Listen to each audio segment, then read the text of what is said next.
Hi guys, and welcome to another episode of Kabir Considers. In this video, we're going to react to US Special Forces fight for their lives, the deadly Tongo Tongo ambush. I'd never heard of this ambush, but then again, I'm not in the military, never have been in the military, so unless I was an enthusiast or an avid historian, chances are this isn't ever going to make it to mainstream news, so I wouldn't hear of it. And B, there must be so many of these missions and ambushes that are classified that are just recently released to the public domain that, there's just too many to kind of keep track of. But I find these things so interesting. The Special Forces, for me, has this kind of mystique, like the elite soldier. Like, these guys are the best of the best. I think in this case, it's the Green Berets. Like, they are capable of, incredible things on the battlefield. So what happened here for them to be fighting for their lives? They must have just never seen this coming. Like, what were the circumstances? Why were they where they were? So many questions. On October 4th, 2017, 8 heavily armed pickup trucks left the village of Tongo Tongo in Niger, West Africa. They were several U.S. Special Forces and African soldiers in search of Dundu Shefu, a high-ranking IS leader in the region. Only a short time later, the Special Forces were ambushed and became the hunted themselves. The tragic events, in which the Green Berets fought for their lives on their own, became known as the deadly Tongo Tongo ambush. As soon as the convoy left the village, the rear vehicles came under enemy fire from a well-prepared ambush. The fire was sporadic at first, but became stronger as they reached a small forest. To counter the enemy, the soldiers halted and dismounted under covering fire. The team leader of the Green Berets then formed a squad with 4 Nigerian soldiers and engaged the enemy forces, neutralizing 4 insurgents. Once the threat was eliminated, however, they noticed something far more concerning. The gunmen they had just engaged were only the tip of the enemy forces. Behind them, nearly 100 more enemies were advancing on motorcycles and pickup trucks, equipped with machine guns, mortars, and other heavy weapons. The team leader, recognizing the danger, ran back to the convoy and ordered his soldiers to withdraw as quickly as possible. However, since most of the forces were spread out, the evasion was delayed and uncoordinated. Therefore, 3 Green Berets, who had previously covered the withdrawal of their comrades, suddenly found themselves alone on the battlefield. Yikes. They were Brian Black, Jeremiah Johnson, and Dustin Wright. The 3 Special Forces now faced nearly 100 enemies and had no heavy weapons or air support available. Oh, man. Following the principle of fire and move, they tried to disengage from the enemy, but the IS fighters were too fast and too many. This is the problem. Like, even though these 3 were Green Beret soldiers, 3 versus 100, there's not much you can do, really, is there? Despite the Green Berets' accurate defensive fire, they were getting closer and closer. Every yard gained allowed the enemy to engage the Special Forces even more effectively. Brian Black was the first soldier to be hit, as he ran alongside the rolling vehicle to provide covering fire for his comrades. He died instantly.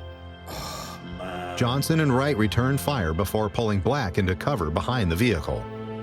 But as the enemies got closer, both realized they would be overrun at any moment. Within seconds, they made the difficult decision to leave their fallen comrade behind and ran for their lives. In the open steppe, they initially managed to escape the hail of enemy bullets, but soon Johnson was hit and fell to the dusty ground. Wright turned and saw Johnson badly wounded lying on the ground, with bullets hitting all around him. He had a chance to escape and perhaps save his life, but decided not to leave his brother to the insurgents. He then ran back and defended Johnson until he too was hit and went down, badly wounded. According to the Geneva Conventions, wounded and obviously incapacitated are under protection and must be cared for. Yeah, but out here in the battlefield, it's not enforceable. Who's to say the enemy's gonna kind of obey that rule? In the video footage, Johnson was almost motionless on the ground and could no longer lift a weapon. Since the IS fighters did not agree to the Geneva Convention, nor care about human aspects in war, they came within a few yards and executed both severely wounded men with numerous shots at close range. Staff Sergeant LaDavid Johnson was the fourth American soldier who was killed during the Tongo Tongo ambush. The American and African soldiers who had managed to disengage from the enemy in time took up positions about 700 yards south of the attack site. Among them was LaDavid Johnson, the team's mechanic. When the group realized they'd left 3 comrades behind, they tried to contact the squad by radio, however, to no avail. Finally, 4 Green Berets volunteered to run back to the dangerous battlefield to search for the soldiers. After the rescue squad set off, the forces that had just escaped were shot at again. Johnson returned fire with one of the mounted machine guns on the vehicles. When ammunition ran out, he continued to engage the enemy with his sniper rifle. However, as the group was threatened to be surrounded by the enemy again, the team leader had to order an evasion maneuver for the second time. The vehicles began moving and sped away at top speed to escape the hail of enemy bullets. In the process, they left Johnson and 2 of the African soldiers behind, assuming they would join the convoy in a moment. However, enemy fire became so intense that Johnson was unable to enter his truck, which had its driver's side facing the enemy. As the insurgents came closer, the 3 soldiers had no choice but to escape on foot across the savannah. They ran as fast as they could. God, could you just imagine being in this scenario? Like, I'm sure any of you watching this who have been on, in deployment, like, just knowing that at any given moment, because there's gunfire going off around you, at any given moment you could get hit and that's it for you. Like, your life could be ended at any moment. I know that that applies to us civilians, even if you cross the road at the wrong time, etc. But when there's bullets flying, if one of those gets you in the head, that's a wrap. It must just put you in this just ultimate mental state of like fight or flight, like survive, just crazy. The enemies reached the empty pickup truck, recognized the fleeing soldiers, and immediately pursued with their vehicles. The African soldiers got about 400 yards before they were caught up and killed. LaDavid Johnson, who had tremendous stamina due to his good training, managed to run almost a mile from the enemy before taking up his final stand at a small bush. From here, he fiercely fought off numerous enemies, successfully keeping them at bay at first. However, the mechanic had only his assault rifle and no heavy weapons. There was no radio or phone connection to his comrades. Nevertheless, the family man did not give up and ceaselessly returned fire. It was only when the Islamists approached within 100 yards in an armed vehicle and fired a hail of bullets at Johnson that they were able to take him out. He died alone, with a gun in his hand, and after receiving a total of 18 gunshot wounds. It took 2 days to locate and recover his body. The lively soldier left behind his pregnant wife, a daughter, and a son. So sad. Michael Perozzini and Brent Bartles were the leaders during the Tongo Tongo ambush. In addition to their American comrades, they also coordinated the African soldiers. Even before the ambush, they had expressed their concerns about the operation because they had no heavy weapons or air support. Moreover, they'd been in the field for a long... Yeah, why didn't they have any air support in the area?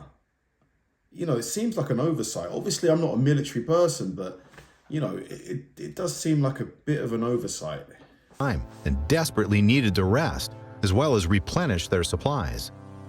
Nevertheless, higher leadership urged them to continue the search for the IS leader. After the Green Berets and their allies came under fire and had to escape twice to avoid being trapped by the enemy, they were still pursued by a large number of heavily armed Islamists. Most of the African forces had fled, so they were now 7 to a vehicle, closely followed by several enemy trucks. During the chase, the mounted soldiers suffered gunshot wounds. One African soldier was killed, and the driver got an elbow wound, but ignored his pain and continued driving. The Special Forces team leader was hit so hard that he fell off the truck bed, and the team had to turn back to retrieve him. Oh, man. After continuing to evade, they encountered the 4 Green Berets, who had earlier volunteered to separate from the group to search for the comrades left behind. Still, the enemy forces not only outnumbered them, but also had motorcycles, armed vehicles, and mortars, with which they now attacked the American team leaders and their remaining comrades.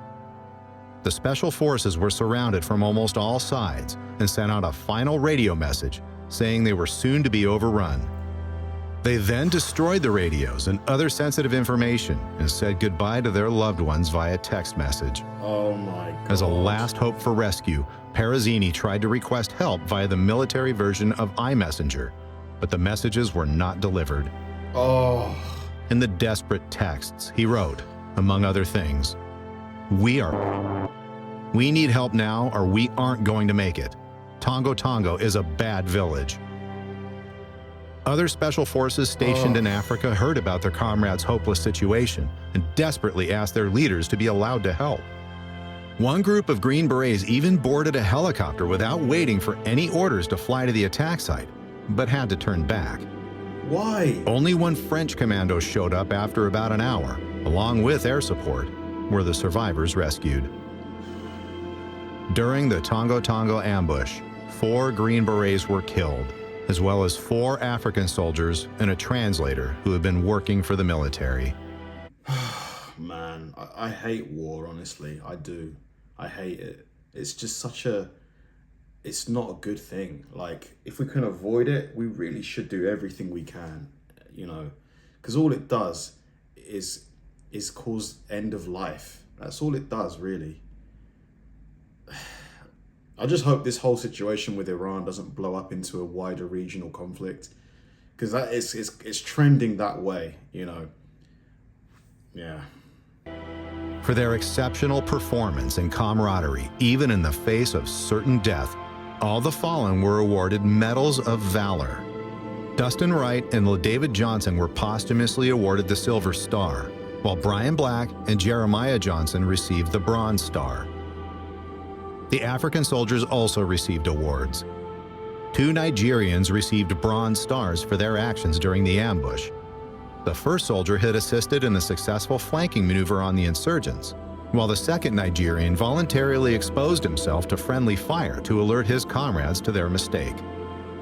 The funeral of the fallen soldiers was attended by a total of several thousand people. A brotherhood that no one else could ever understand. Damn. Oh my God.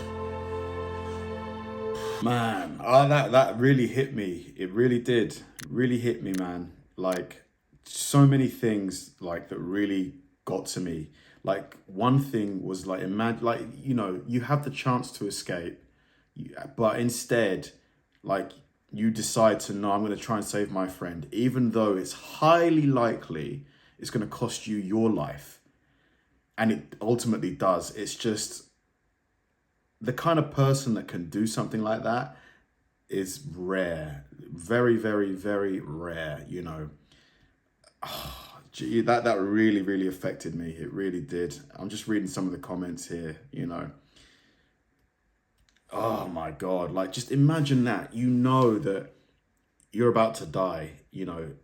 There's nothing you can do about it either. Like, and in your last sort of desperate attempts to, you know, get help, the message doesn't get sent. Ugh. Can you imagine, like, you know that feeling of disappointment when something happens that you were kind of dreading and it happens anyway, your heart sinks. Could you imagine that in this scenario? Just rest in peace to all of those soldiers, honestly. Rest in peace. Thanks for watching, guys, and I'll see you in the next one.